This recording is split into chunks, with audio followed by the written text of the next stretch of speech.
The search is on for a gunman who killed a mother of three in Boynton Beach. Today, we're hearing from her husband about her tragic final moments. She was a strong woman, a strong Christian.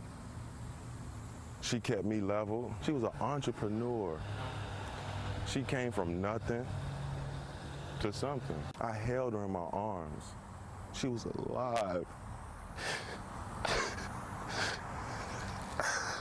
From the outside looking in, everything seemed to be working out for Makeva Jenkins. The 33-year-old mother of three owned a successful consulting business which she built from the ground up, overcoming poverty and homelessness while coaching and mentoring others on how they could achieve the same. Not only that, she was excited about adding to her family as she was pregnant with her fourth child.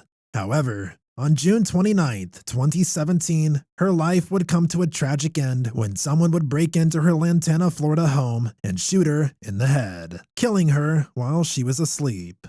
She had no known enemies, so her family and friends were dumbfounded as to why someone would have wanted her dead, so much that they murdered her in cold blood while she laid in her bed resting. In this video, we'll take a look at the details. Also, if this is your first time here, welcome to The Cost of Crime. If you enjoy true crime stories, consider subscribing, as I create videos just like this weekly. For those of you that have been here before, thank you for tuning in. Your support helps the channel out immensely. Makeva was said to be a woman of faith, and that a relationship with God mattered to her. Her family and friends have stated that she was an active member of her church and enjoyed assisting with events and attending services with her family on a regular basis. It was here that she met her husband, Makeva Jenkins, in 2011 when he attended her church as a visitor.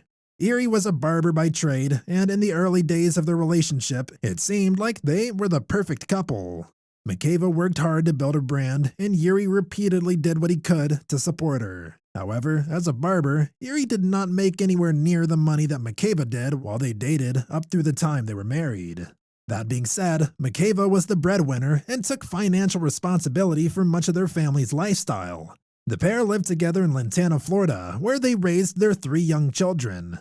Makeva was fairly active on social media. She often posted motivational quotes and information to help individuals interested in entrepreneurship with getting the ball rolling and believing in themselves. She also posted about her own success, how she overcame her shortcomings, and how much she appreciated her husband for being by her side through it all.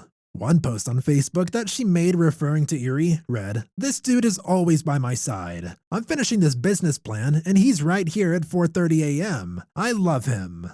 That was one thing that Makeva's followers appreciated about her. She was open about her struggle to get to where she was as the owner of a business that made 6 figures annually. On June 28, 2017, she even wrote an update detailing how far she'd come. But she didn't write this to brag, she wrote it to inspire others to not give up. In a sick twist of fate, just hours after she made this post, she would be shot dead in the house she worked so hard to purchase.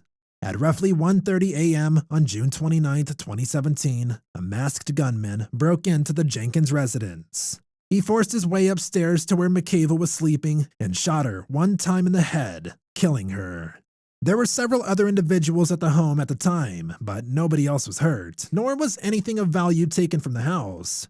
Makeva was one of the people there at the time of the home invasion, and he reportedly held Makeva in his arms as she died, while others in the house screamed about the tragic situation. As soon as police were informed about the intrusion and shooting, the search began for the perpetrator. The story of Makeva's murder quickly spread, and Makeva was interviewed the following day, detailing his wife's horrifying last moments alive.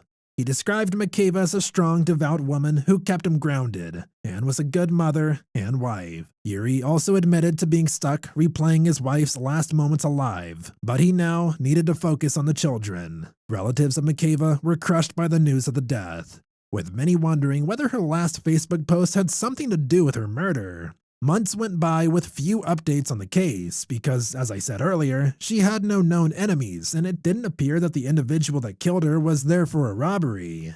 Leads were stale for a while, but her family and friends demanded answers. Individuals close to her disclosed to investigators that she filed for divorce from Makeva earlier that year, but rescinded her request once she found out she was pregnant. They also disclosed that she did this because she became fed up with Makeva cheating on her with multiple women. This information caused them to take a closer look at Yuri and try to determine if he was involved in Makeva's murder. 19-year-old Joaven Joseph was arrested in September 2017 and booked into the Palm Beach County Jail. Authorities believed he was the one who murdered Makeva after receiving a tip from an unlikely source. Joseph's mother provided in a letter that she found in her home where Joseph resided titled Game Plan. This letter was written by Joseph and described how he had been given a gun and cash to murder Makeva. It turns out, Yuri Jenkins hired Joseph and gave him all the information he needed to execute his wife. A friend of Yuri, Demetrius Dale, said that Yuri approached him asking whether it was crazy to hire someone to kill a person. This interaction happened days before Makeva was shot. Yuri initially claimed it was his father he wanted dead, but then admitted to it actually being Makeva. Yuri told Dale that he didn't love his wife anymore and he wanted her dead. At this point, Dale did not tell the police of what Yuri had planned, but he decided to get involved in the crime. Dale was the one who drove Joseph to the Jenkins residence on the night of the murder and even introduced Yuri to the hitman the day prior. Dale wanted to get out ahead of any arrests, so he agreed to wear a wire to prove what had gone on. In doing so, he was able to get Joseph admitting to the crime and Yuri's involvement on audio. At this stage, Joseph stated Yuri gave him $1,500 for the crime, and it's haunting to think that this is all these criminals thought her life was worth. If you watch enough true crime, I'm sure you already have a motive in mind regarding why Yuri ordered his wife's murder. 6 days after the fatal shooting, Yuri made a call to the life insurance agency and inquired about her insurance plans. Yuri wanted Makeva dead so that he could collect her $500,000 policy, which he believed he was the beneficiary of. But much to his dismay, Makeva had placed her grandmother as the beneficiary. In response to this news, Yuri allegedly said, "Wow, she didn't change it in time."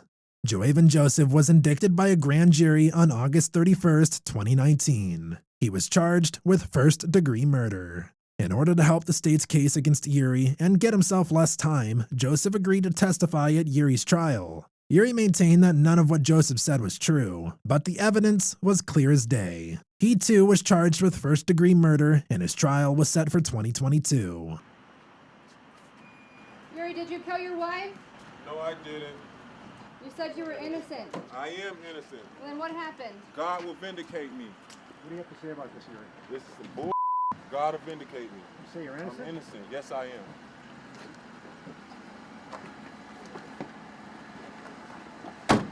In May 2022, Yuri Jenkins was found guilty of first-degree murder following his trial. Joseph testified that Yuri had actually paid him $10,000 with the promise of $10,000 more. It took jurors no more than 3 hours to reach their verdict, with the evidence being clear. Yuri was the one who set the whole thing up. There was no wait for a sentencing hearing. Circuit Court Judge Kirk Volker sentenced Yuri to life in prison following the verdict. Joseph was handed a 15-year sentence with 5 years of credit given for his time served. He will then have 10 years on probation following the conclusion of his sentence. Dale was given 15 years on probation, something that he broke by going out of state when he wasn't allowed to do so. I'd like to hear your thoughts about this case in the comments section. This was another sad one for sure. Please keep Makeva's family and friends in your prayers. Also, please don't forget to like this video and share it with the people you know who may enjoy this content as well. It helps the channel grow and allows me to create this content for you in the future. Catch you in the next video.